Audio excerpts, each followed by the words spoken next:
Landice. In this video, we will show you how to assemble your new R9 Recumbent bike.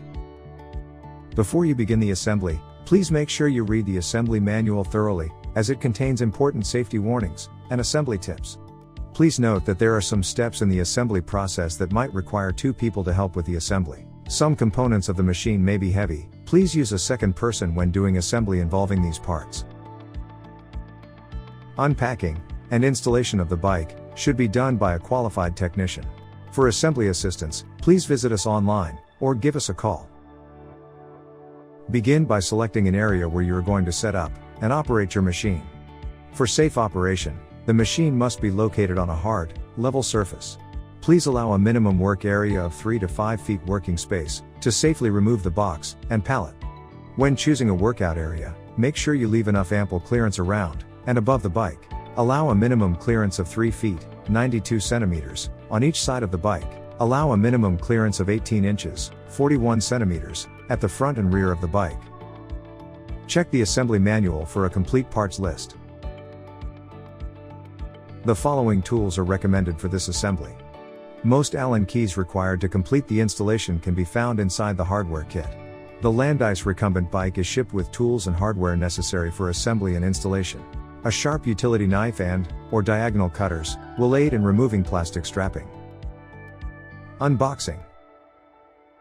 Start by moving the shipping crate, pallet, to location of final assembly, and allow 3 to 5 feet working space to safely remove box and pallet. If assembly space is limited, you may lift the rear of the assembled upright bike and roll it to its final location. Cut and remove 4 plastic straps holding the bike base to the pallet. Next, carefully lift and remove the outer box. Set it aside for disposal. The packaged bike is very heavy and should be set with ample clearance around the bike. Remove all components and set them aside. Remove the upright tube, handlebar assembly, console, and accessory boxes from the upright bike base, set aside for assembly.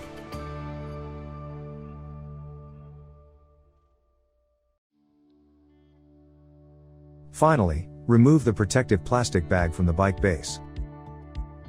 Visually inspect that all 4 leveling feet are properly leveled and fully attached. Verify the stability of the equipment by adjusting the feet as required. Unboxing is now complete. Step 1. Installing the upright. Begin step 1 by locating the recumbent bike base. With some assistance, place the upright tube on top of the bike base. Take care not to pinch the harness cables. Slowly lower the upright into place, matching the bottom base holes to the bike's base holes. Secure the upright tube onto the bike base using 4 M10 by 20 socket head cap screws, number 22, and 4 M10 split lock washers, number 21 from the hardware kit. Use the provided number 8 hex key wrench and fully tighten the hardware.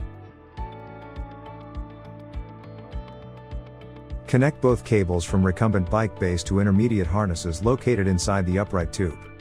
Connectors are keyed. Do not force connectors together or damage may result. After connecting, carefully tuck the wiring back into the neck tube. Make sure to pull the cables with enough slack, and try not to crimp the cables. Next, lower the plastic tube finishing cover, and attach it to the upright tube. Slowly lower it in place, covering the harness cables and hardware. Secure the cover using 2, number 21, Phillips crosshead screws, 1 on each side. Fully tighten the screws using a Phillips screwdriver. Take care not to over-tighten the screws.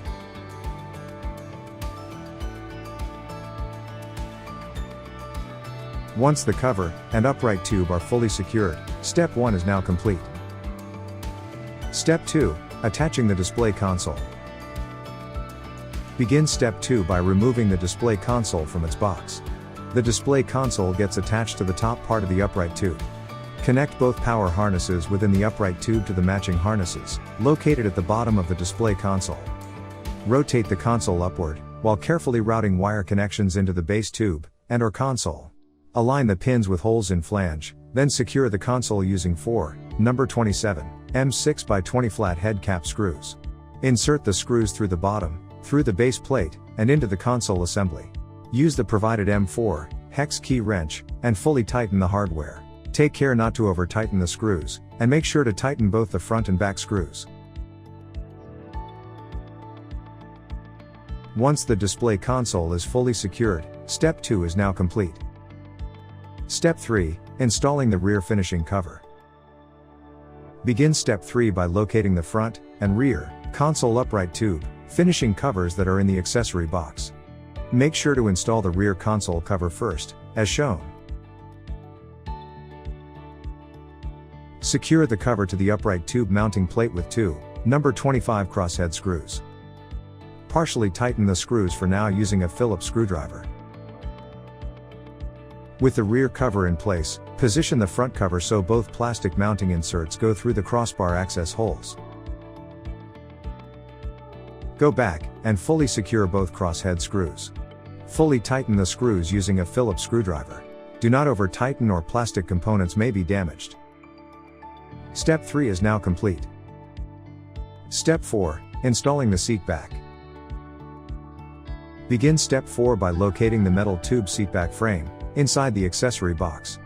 The frame gets attached to the base, behind the seat.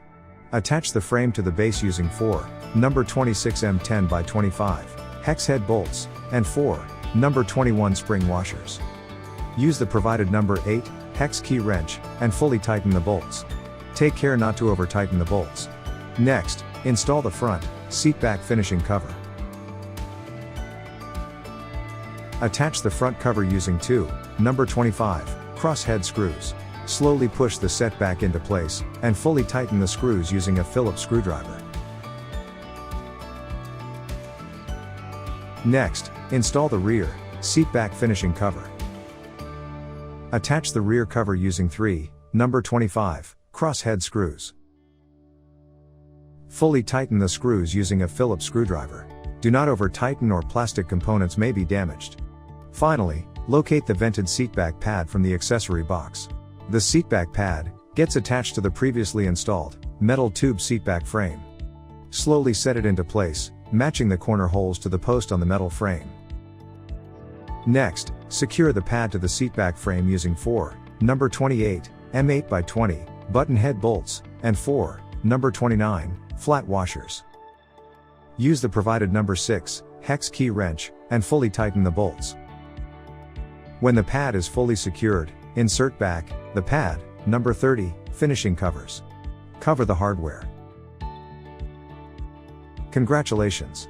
Assembly of the R7 Recumbent bike is now complete. Prior to use, verify there is no remaining hardware within the hardware kit and all hardware is properly tightened. If the bike is positioned on an unlevel surface, adjust each foot pedestal using a 5/8 inch open end or adjustable wrench. Wrench is not provided. Your Recumbent bike is now ready for use. You may now remove any protective covers from the face of the console.